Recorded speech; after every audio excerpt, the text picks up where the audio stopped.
life-changing power of Christ and said, who are we to say that you're not the man for the job? So they gave me a position as a youth pastor, focus on the family, and John Polk invited me to come and be on staff.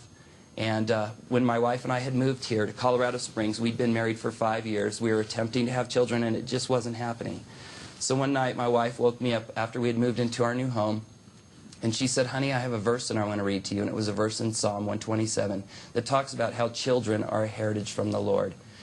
And it talks about, blessed is the man whose quiver is full of them. And I didn't say it, thank the Lord, but I thought, honey, why did you wake me up to read me this verse? Because I don't even have a quiver.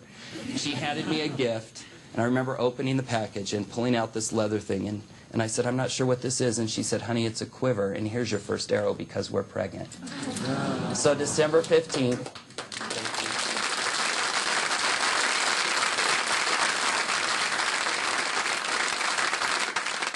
So December 15th, 1999 at 9:39 in the morning, but who's counting? My son, Bennett Michael, was born. And Bennett means little blessed one, and it's also the last name of my brother-in-law and sister that took me in when I left homosexuality. And the story even gets better because just the other day I was handed another arrow by my 2-year-old son and told that in May 9th I'll be a father again. So this is not a story about an ex-gay man or a post-abortive woman, but I'm hoping that you'll hear the message of hope that is given by our Heavenly Father that will go out of His way to love those that many within the church believe to be beyond God's reach. Thank you very much.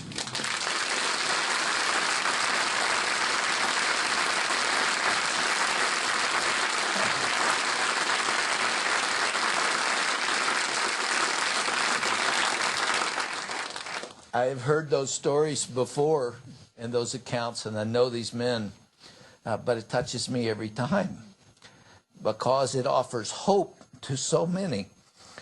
You know, I think, you have to pardon me, within Christendom we have had a tendency to be angry at homosexuals.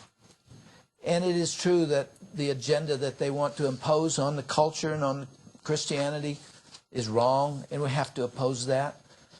But in every one of those cases, there's a hurting individual, gay or lesbian. There's a hurting individual who has a story to tell like this. Unfortunately, most of those were not accompanied by the kind of loving witness that these two men heard. Thank you, gentlemen. And would you all...